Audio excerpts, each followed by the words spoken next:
What do you want to know exactly? You told us that he has described about these sounds. That's right. But I forgot the sounds were regarding what? You said some 4 type of sounds. They are not 4, even more.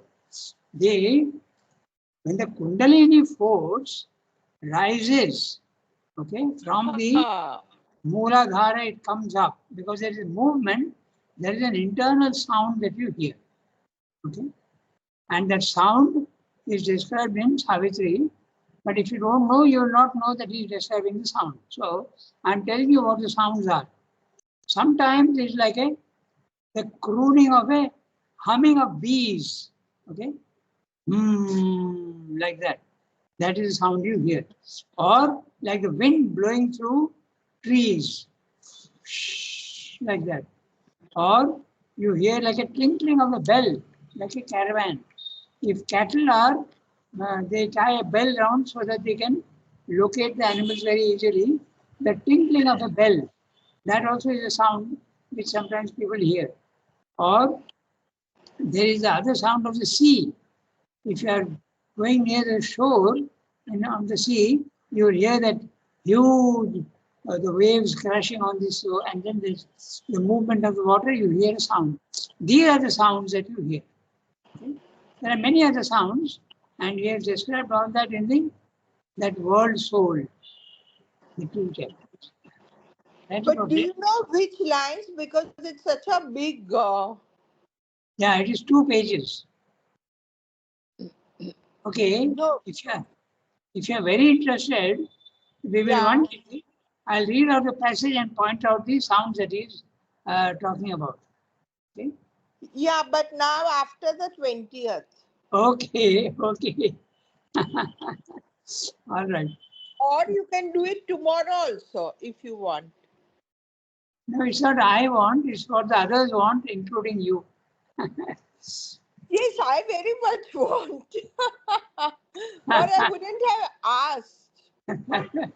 If all the others are interested, I can read it out. But if they are not interested, we can stop. By the way, it's 8 o'clock past, so we can start reading. Who will read today? Anyone? I can start if you want. Okay, go ahead, start.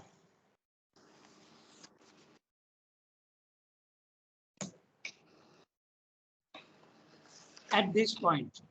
At this point, we must take a step further and begin to regard the metaphysical truth we have so stated as a determinant not only of our thought and inner movements but of our life direction, a guide to a dynamic solution of our self experience and world experience.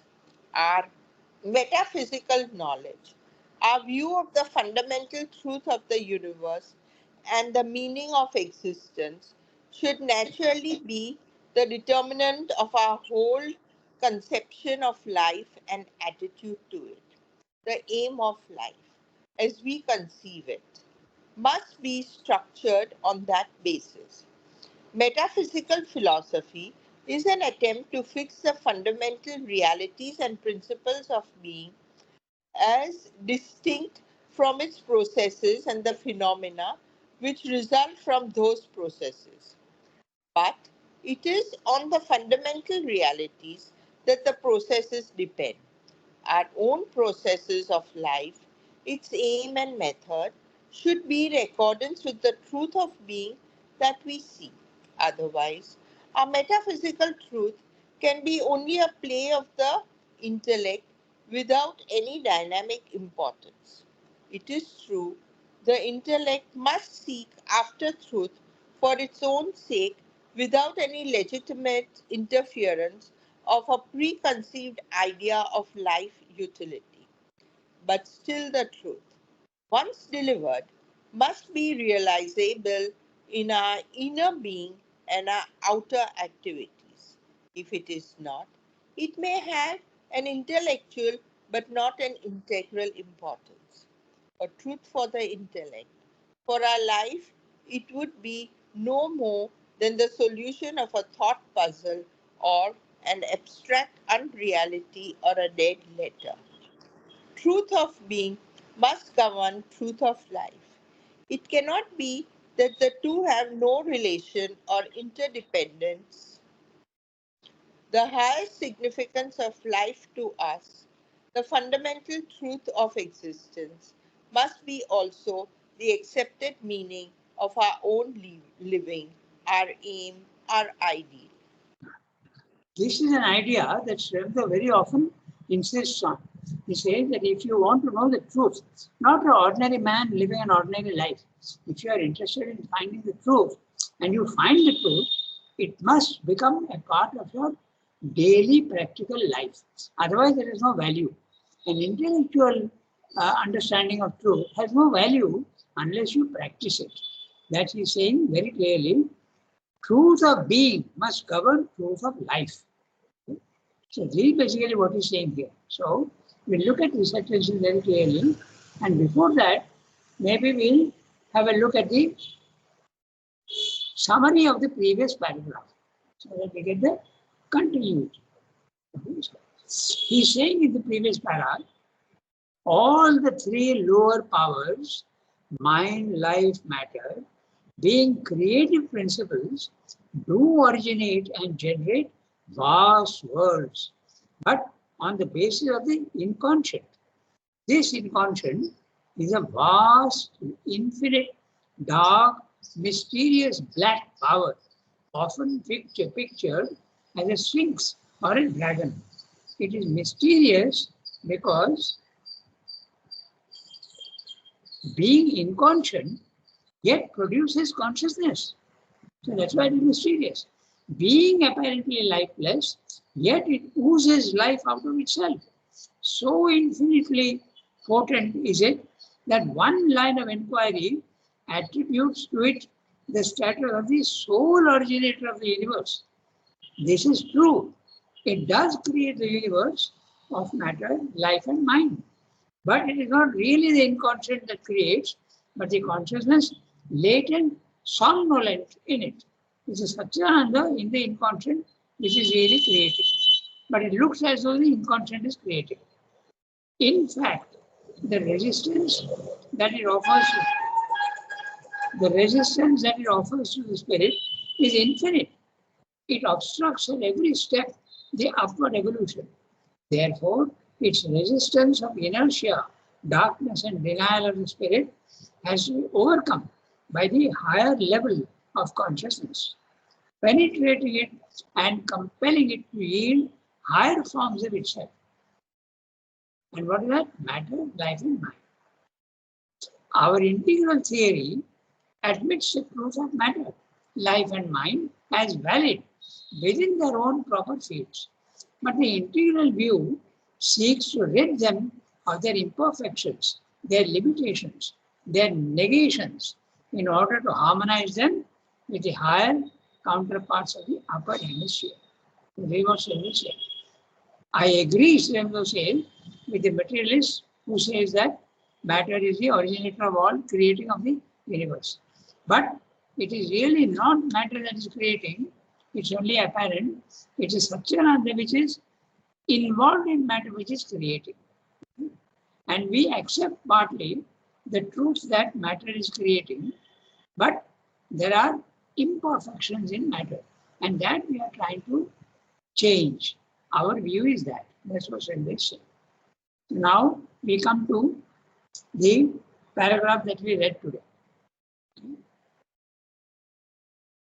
At this point, we must take a step farther and begin to regard the metaphysical truth we have so stated as a determinant, not only of our thought and inner movements, but of our life direction, a guide to the dynamic solution of our self-experience and world experience. What he's saying is that we have given a philosophy. We are saying that we don't agree with all the philosophies that ignore the transcendent, the highest reality. Those who ignore the Brahman, we will not accept them fully. Okay? But when we are saying this, it must affect our life also. It should not remain only an intellectual knowledge. That's what he said. Okay? But our life direction, a guide to a dynamic solution of our self-experience and world experience. Our metaphysical knowledge, our view of the fundamental truth of the universe and the meaning of existence should naturally be the determinant of our whole conception of life and attitude to it. Whatever we have as an ideal, that should affect our life. There should be no difference. The aim of life, as we conceive it, must be secure on that basis, on the basis of our understanding of the ideal. Metaphysical philosophy is an attempt to fix the fundamental realities and principles of being as distinct from its processes and the phenomena which result from those processes. What is Srila saying, and why is he insisting on this? He is saying that I believe that the supermind is the ultimate reality. But it should not remain only that. We have to make it, if I really believe in it, I must try to bring it down into the physical world. That's what he's saying. In a very general manner, in a very impersonal manner, that's what he's saying. That if I believe the supermind to be the ultimate truth, I have to try and make it absolutely operative in life. It's not enough to just keep it as an ideal. It has to be brought down. And that's the work he did. Okay? He and mother. So I read that sentence. What exactly is the meaning of metaphysical knowledge and metaphysical philosophy? Yeah. Not philosophy. Okay. So metaphysical, beyond the physical. Very clear. So the subtle words. Okay. The truths that we discover outside the physical universe. That's what it means. Meta means beyond. Metamorphosis. Okay, there's so many words. Okay. So it means beyond the physical. That's all. Okay.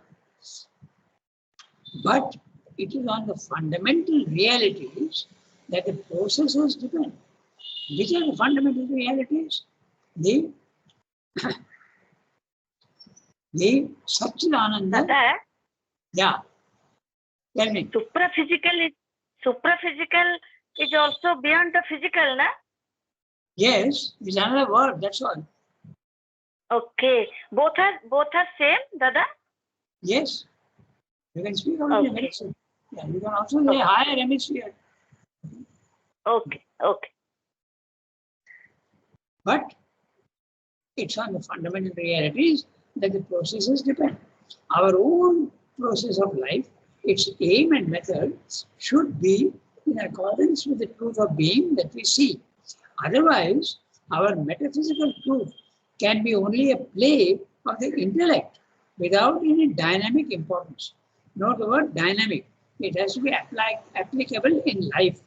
It should not remain only a mere mental idea. It should become a guide for life in the world. It is true that the intellect must seek after truth for its own sake without any illegitimate interference of a preconceived idea of life utility. This is also true. What he's mentioning here is when science is trying to discover the truths of matter, there is always a commercial interest. Okay? We want to know things, but we also want to commercialize them. When I have found out that there are light sources and there are vibrations which are beyond the physical, I immediately think of telephone and internet. So I'm going to commercialize them. That's what Srila is saying here in a guarded way. It is true that the intellect must seek after truth for its own sake without any illegitimate interference of a preconceived idea of life utility. I want the truth because I can then commercialize it, okay? Use it in life. That's what Srila is saying. So then it is illegitimate. But if you really look for truth, but apply it in life with the real idea of bringing it down, not to utilize it for wrong purposes. Okay? That's what is it. Not utilizing it with a arrière-pensée. Arrière-pensée means with a motive. I want to know the truth with a motive. I want to an egoistic satisfaction out of it. That is illegitimate. But still, the truth, once discovered, must be realizable in our inner being and our outer activities. So he's saying that although sometimes the aim is not the right one only for the truth, but still if the truth is found, it can be utilized for life activity, inner life as well as outer life. That's one example is the mobile and the internet. Okay, once you have found the truth, then you have to apply it in life. That's correct. But the whole purpose is the egoistic satisfaction of gathering wealth. That is illegitimate. That's all he said. Truth must be found for itself and not for any commercial purpose. I'm putting it purposely as commercial purpose, but that is exactly what Swami is saying in a different way. But still, the truth once discovered must be realizable in our inner being psychologically and our outer being physically, for the physical convenience. If it is not, it may have an intellectual but not an integral importance. The truth, a truth for the intellect, for our life, it would be no more than the solution of a thought puzzle or an abstract unreality or a dead letter. But truth, when it is discovered, it must be lived. That's what he's constantly stressing on this fact throughout the paragraph. Why? Because if he has found out that spiritual, the supramental is a reality, I must make an effort to bring it down. Okay? That's what it is. It is absolutely a imperative on me to bring it down. That's what he's saying. And that's what they try to do. Okay? Truth of being must govern life. It cannot be that the two have no relation or interdependence. You can also see here the relation between the higher hemisphere and the lower hemisphere. They should not remain separate, as the Buddhist is saying, as the Mayavadan is saying, and even Shankara is saying in a certain way. It must become absolutely, the two must be related. The highest significance of life to us, the fundamental truth of existence, must be also the accepted meaning of our own living, our aim, our idea. So, once you discover the truth, it must be possible to bring it down. If we go back to the chapter heading, the four theories and the aim of life. The theories must not be only theories, they must become aims of life. So he's just expanding on the title of the chapter. Now we can read the next one. There are roughly, from this point of view, four main theories. He's going to tell us what the theories are. So, Archana-ji, do you have the text? Can you read? Yes, Sangata. Okay, go ahead.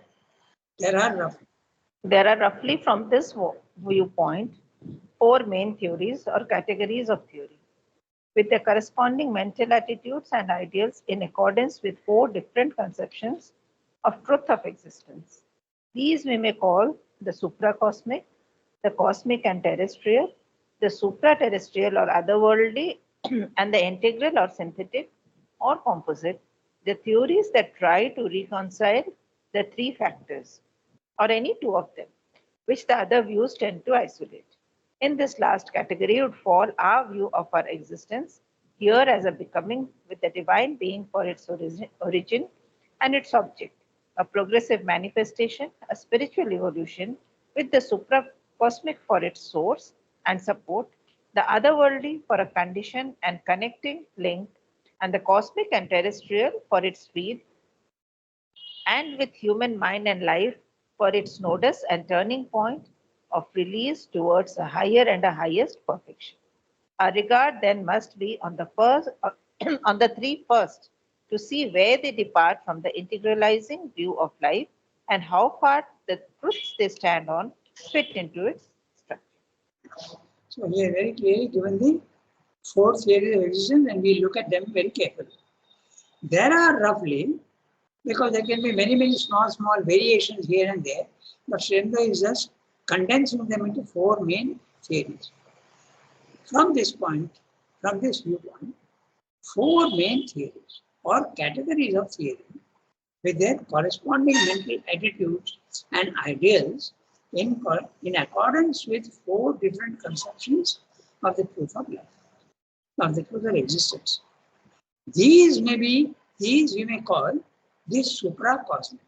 Number 1, the cosmic and terrestrial, the supra-terrestrial or otherworldly, and the integral or synthetic or composite. The theories that try to reconcile the 3 factors or any 2 of them, which the other views tend to isolate. In this last category would fall our view of our existence here as a becoming with the divine being for its origin and its object, a progressive manifestation, a spiritual evolution with a supracosmic for its source and support. It's a huge sentence going on, so we'll go back to the 4 theories. Okay? So first of all, we may call this supracosmic. So what is the supracosmic? Okay? The one that is above the universe. Okay, above the, that means all the religions fall in this category. Okay, the real thing is in heaven. Okay, Islam, Christianity, many others also. The reality is up there, not here. Okay, supracosmic. The cosmos is not the real existence. That's the first one. The cosmic and terrestrial. The cosmic and terrestrial is the material philosophy. Those who think that the matter is the only reality. Then the supra-terrestrial. Okay. The supra-terrestrial is the one that are the or otherworldly. So in this category would fall Mayavada and also the Buddhism. Okay. That supracosmic, we will make it a little different afterwards. We'll see what's in this saying. Okay. Supra-terrestrial, otherworldly. And lastly, the integral and synthetic or composite. The theories that try to reconcile the 3 factors or any 2 of them, which the other views tend to isolate. And now Srinath is explaining his own theory. In this last category would fall our view of our existence here. And what is that our view? It's a becoming with the divine being for its origin. So it's a becoming. We agree that in the physical world, there is a constant mutation and change. There is a constant becoming. There is no stability here. There is no stability at all in the physical world. There is constant change and becoming. That's the evolution. With the divine being for its origin and its object. So it is not only the divine being is the origin, but also the object of the evolution. A progressive manifestation, a spiritual evolution, not biological evolution, a spiritual evolution with the supracosmic for its source and support. Okay. So the Satchidananda is supporting and is the source also. The otherworldly for a condition and the connecting link, which is otherworldly, the middle term, the second level, is the otherworldly for a condition and connecting link with the cosmic and terrestrial for its field. So cosmic and terrestrial level 1, otherworldly level 2, and Srinath's own philosophy level 3. So level 3 is the origin and it is going through level 2, supporting, and the manifestation and the evolution is taking place at level 1. And it is being supported by the highest level. Level 3 is supporting the evolution in level 1. So, and connecting link. The connecting link is level 2. And the cosmic and terrestrial for its field. Level 1 cosmic and terrestrial field, the evolution is going on there, and that's a drama is taking place there at that level, at level 1. With the human mind and life for its nodus, the knots, the points, and turning point of release towards the higher and higher perfection. So matter, life, and mind are evolving and going more and more towards the ultimate truth, but in the physical world. They are not leaving the physical world and going away. They are bringing down the highest truth into the physical world. That's what is wanted. Our regard, what we are going to look at, we have to look at them, must be on the three first to see where they depart from the integralizing view. I have given a theory, and what are others saying, and how different are they from what we are saying? We'll have a look at that. That's what he's saying in the remaining part of the chapter.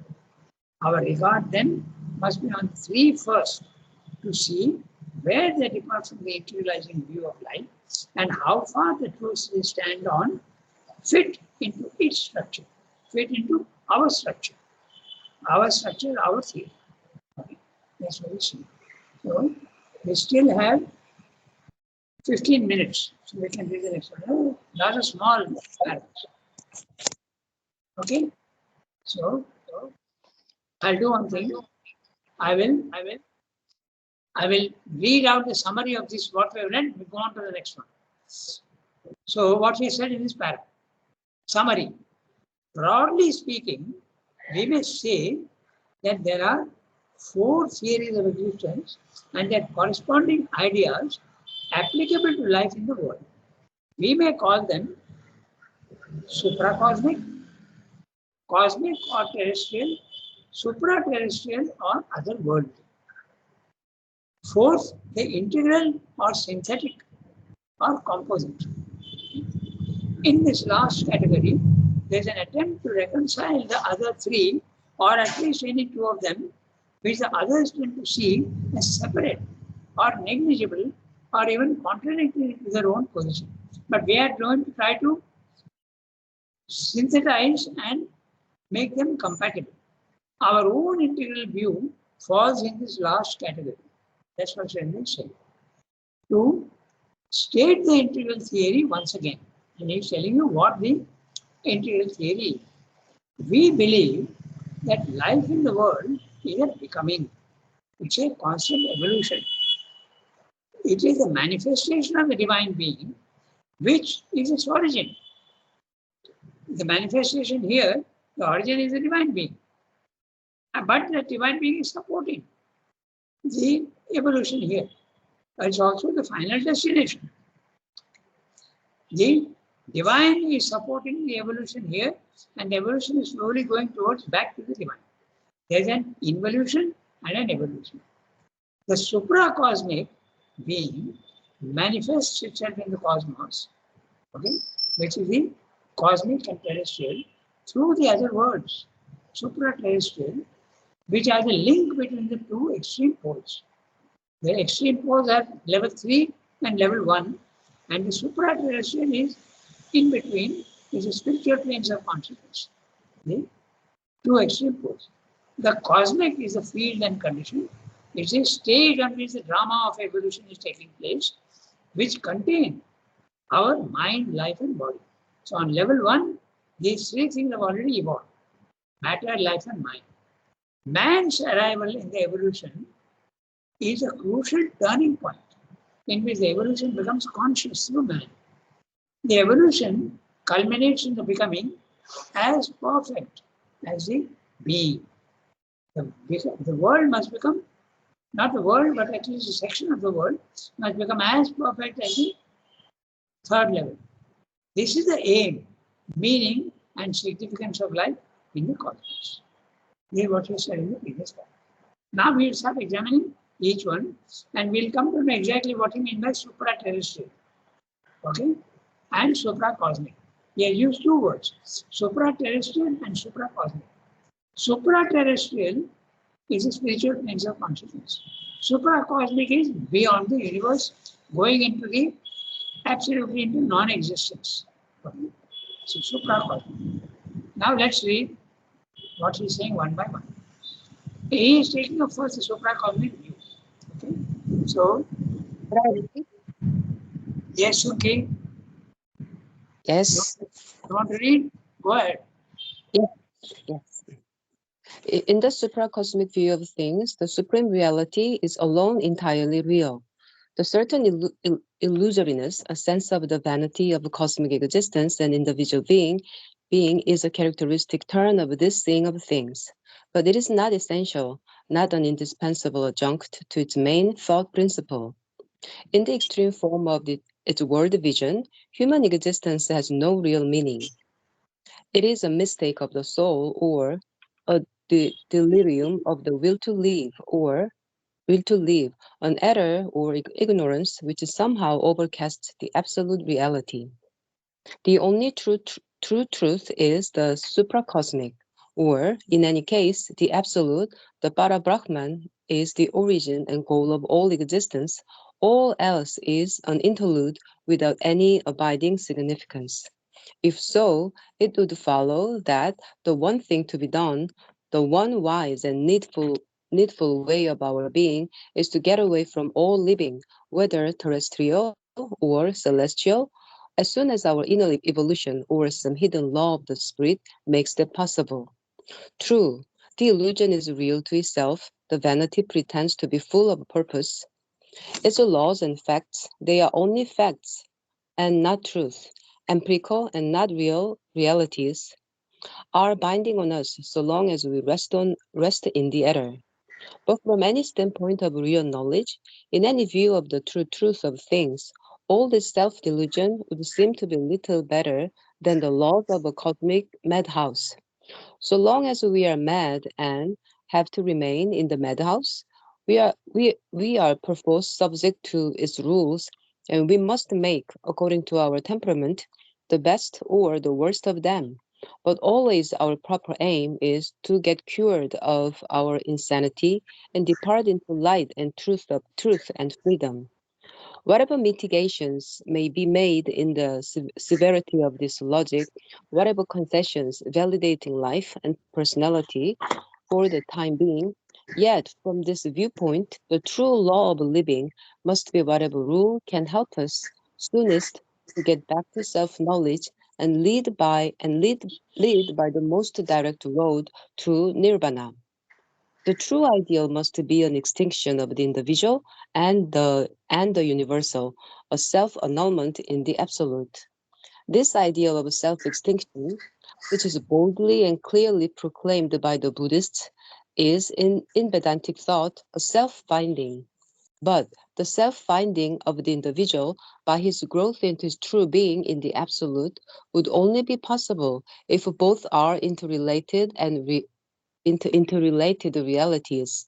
It could not apply to the final world abolishing self-affirmation of the absolute in an unreal or temporary individual by the annulment of the false personal being and by the destruction of all individual and cosmic existence for that individual consciousness.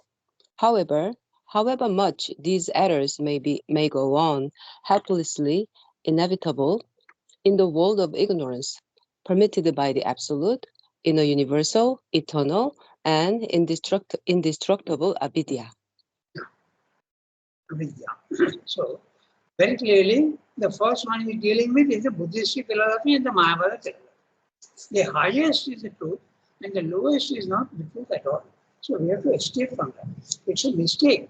And somehow we have come, somehow or other we have come here, but we have to escape from here and go there because that is the only reality. Buddhism and Mahabharata fall in this category. Okay? In the supra-cosmic view of things, note the word supra-terrestrial and supra-cosmic. Supra-terrestrial is above the terrestrial world, that's a spiritual plane of consciousness, level 2. And the supra-cosmic, it's even beyond the cosmos. So therefore, it becomes the third level. Okay? So third level, but we are escaping there. Okay, he's calling it supra-cosmic, but you are escaping into that. You are escaping into the absolutely non-existence, nirvana. Okay?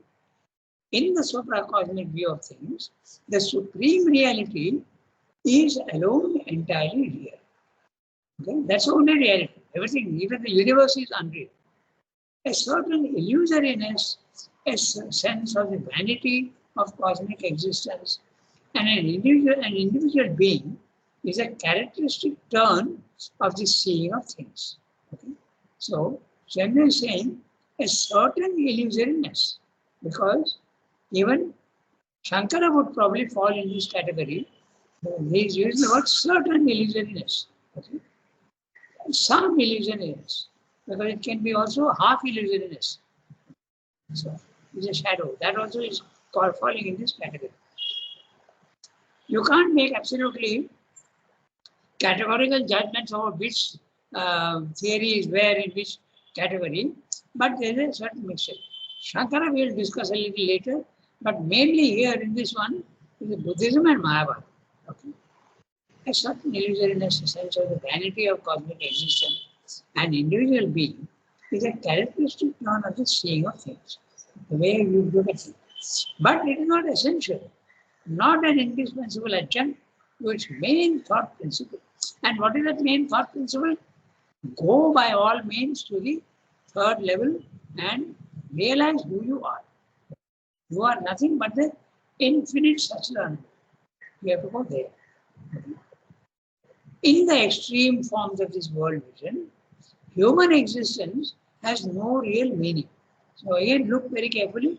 He's saying in the extreme forms are the Buddhist philosophy, the nirvana.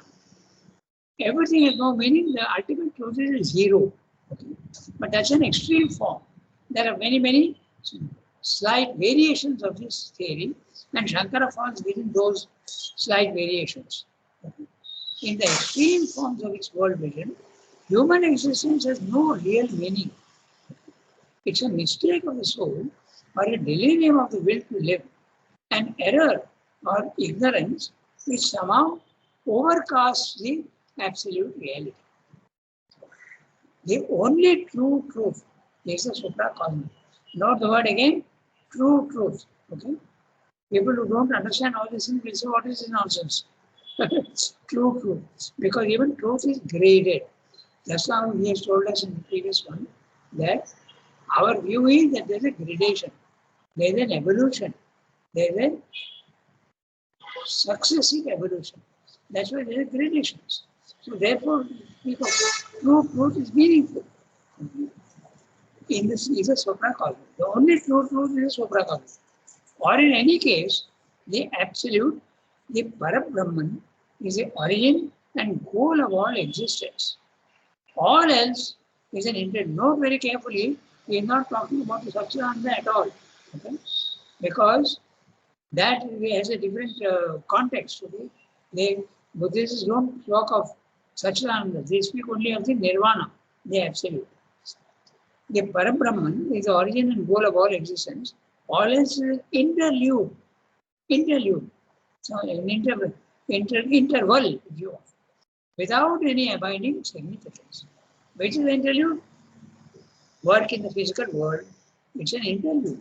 You have come from the highest and you are in the middle, it's an interval, and then you go back to where you came from. So the interlude is the existence in the physical world, without any abiding significance. Without any abiding significance. There is no significance in the physical world where you are living. Okay? If so, it would follow that the one thing to be done, the one wise and needful way of our being, is to get away from all living, whether terrestrial or celestial. So no, because there are some who say you can get away from the terrestrial, but you can live in the celestial. Okay? That also we'll see. That's the other one. The supra-terrestrial view. That's a celestial. As soon as our inner evolution or some hidden law of the spirit makes that possible. True, the illusion is real to itself. Now, Swami is talking about the illusion which they are saying. Now, is this illusion real or is the illusion itself an illusion? So he's saying, so long as you are in the physical world, the illusion is real. Okay? The illusion is real to itself. The vanity pretends to be full of purpose. When you are in the physical world, there seems to be a purpose to what you are doing. Okay? To get education, to do this, to do that, you seem to have a purpose in life. Okay? You are trying to improve conditions, you are trying to remove poverty. There is a lot of meaning in the physical world. Okay? The vanity, but it's really a vanity, pretends to be a full of purpose. Its laws and facts, they are only facts and not truths. Okay? So, empirical and not real realities. Empirical, practical, with the empirical means in the physical existence, okay? And not realities, are binding on us so long as we rest in the error. So long as you are in the physical world, the illusion is true, it is real. The physical world is real to you. But from any standpoint of real knowledge, which is available only at the higher level, in any case, in any view of the true truth of things, all this self-illusion would seem to be little better, little better than the laws of a cosmic madhouse. There are some people who have called this a madhouse, okay? Because that's a view, okay? Particularly, I think in Europe. I have to find out who has said that. He has referred once or twice to some. But anyway, the world is a madhouse because there's no purpose. Then why have you come here at all? Okay? So that's why it's a madhouse. So long as we are mad and have to remain in the madhouse, we are perforce subject to its rules, and we must take, according to our temperament, the best or the worst of them. But always our proper aim is to get cured of our insanity and depart into light and truth and freedom. Very clearly, like the Buddhist philosophy. Okay? Whatever mitigations may be made in the severity of this logic, whatever concessions, the variation that he has been speaking about, validating life and personality for the time being, yet from this viewpoint, the true law of living must be whatever rule can help us soonest to get back to self-knowledge and lead by the most direct road to nirvana. See, even in our Indian philosophy, it's a slight variation of this thing. In the variation, the Indian variation is you have to escape from the physical world and never come back into birth. But you don't, in the Indian conception, it's liberation. The soul becomes free. You don't run away into nirvana. Okay? That's a middle term, there's a variation. The true ideal must be an extinction of the individual and the universal. This is not what is meant by liberation, but there is a complete extinction. There is no personality at all, no ego, no personality, nothing at all. The true ideal must be an extinction of the individual and the universal also. Complete nirvana, complete zero, shunyam, a self-annulment in the absolute. This ideal of self-extinction, which is boldly and clearly proclaimed by the Buddhists, is in Vedantic thought a self-finding. Now, this is exactly what we were discussing. In India, this idea, which has been very extremely put by the Buddhists, is in Vedantic thought a self-finding, not a nirvana, but you find out who you really are. The human soul goes out of the physical world, realizes that the physical world is an illusion and not the real truth, and you go and find out your own truth. This is an Indian idea. But the self-finding of the individual, by his growth into his true being in the absolute, would only be possible if both are interrelated realities. So there's a difference between the Buddhist and the Indian liberation idea. Okay? Who is getting liberated? Somebody who is real. If there's no reality, what is the point? So the other idea, the Vedantic idea is that the physical world, there is a reality. And that reality may be half reality, but it's a reality. This is where Shankara fits in. Okay? He says that the physical world is real, but it's real in time and space. It is a practical reality, not an absolute reality. Okay? It's a practical reality. So he's simply giving you all the categories, one by one. This Vedantic thought is a self-finding of the individual by his growth into true being in the absolute would only be possible if both are interrelated realities. It could not apply to the final world abolishing self-affirmation of the absolute. Therefore, the Buddhistic theory is not the Vedantic theory. Although Srivastava says in Life Divine that Buddha's experience was the same, but it is the Buddhism that goes a little contrary to what Buddha wanted. Okay, so that's what he's saying in the Life Divine. In an unreal or temporary individual, by the annulment of the false personal being, which is the false personal being? The ego. And by the destruction of all individual and cosmic existence for that individual consciousness. However much these errors may go on, helplessly inevitable in the world of ignorance, permitted by the absolute.